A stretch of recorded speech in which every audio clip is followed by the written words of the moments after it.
Hey, so this is just a little what's happening at Birdwood Guitars today. I've got my fashion glasses on. No, I don't. Nice little quiet day today. Sunday morning here in the Blue Mountains. Have a little look at what's going on outside. Pretty miserable old day actually. Bit ordinary. Did a bit of work in the shop today. Have a little look at what's going on there. Subby guitars, loving those. I think everything's going to be reversed. I don't have a whole heap of left-handed guitars, I don't know. So, that thing there, when I fix that, that'll be the shop price, that one there. It's a 1953 Tesco jazz guitar. It's gorgeous. That's our little cigar box guitars in the shop.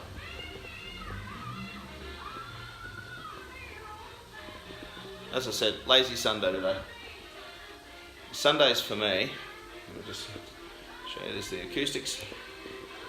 The cheap and cheerful budgie ones on the floor. Same down here with the electrics. Got a couple of little cheapy electrics down there.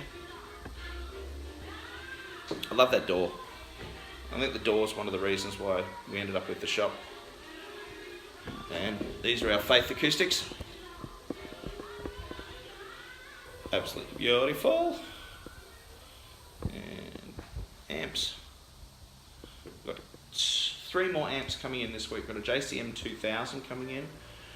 We've got the Kinks amp. Not the actual amp that the Kinks played, but the amp the Kinks played, which is the Icon Blank. Gorgeous little thing, beautiful. Tim from Oak Amps is doing it up, and it's an amazing little thing. This is us behind our counter. You see, we're so organised. We don't use cash registers here. It's like, I describe this place as a man cave. You know, it's basically dude cave. Dude or dudette. I use dude in the non-gender specific way. Anyway, what am I doing today? Not just talking your ears off. Just give you a little idea of what we're doing here. Check this out. There we go. Alright. Effect pedals. So, what we're working on today is a boost. And this is a clean boost. And I've been using strip variaboards, and I never liked the little variaboards where you use the, I don't know if you can see that, if you can see, where you use just the individual holes.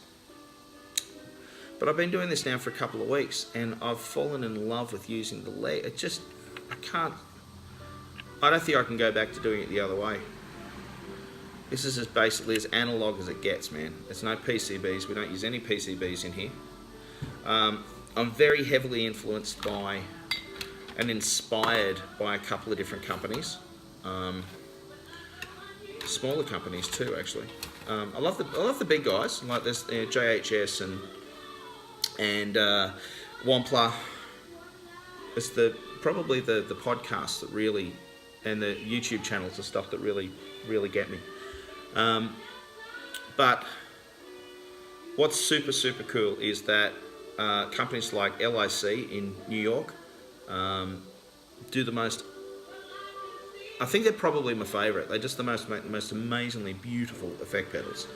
And they use like period correct components and all that sort of stuff, and sourcing that sort of stuff, especially here in Australia, is an absolute nightmare.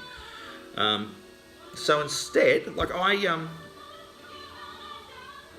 like to kind of the idea of if it's easier for me to get the parts, and I'm using good quality parts, but if it's easy for me to get the parts and it's less expensive, it means my pedals can be less expensive ultimately as well.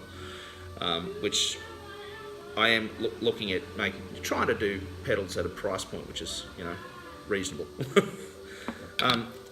This gives you a little idea of and how we wire them up. It's all done by hand, and they're all done, actually they're all done one at a time. So they're all individually done. That may change in the future, depending on how, how they take off. We've got a couple of the boost pedals that we do in the hands of a couple of local bands up here. Rob Chappell from Orca Band up here in the Blue Mountains. He's been trying out a couple of them, which is greatly appreciated. Yeah, so that's kind of what's been happening. That's kind of what's been happening at Birdwood Guitars. Sorry, I apologise for that. But anyway, it's been Adam. Have a good one, and I'll do a lot more of these kind of updates and things like this. I like YouTube, it works well. So, Aretha and I, we're just going to hang out for the rest of the day, build some effect pedals. See ya. And gotta end this thing.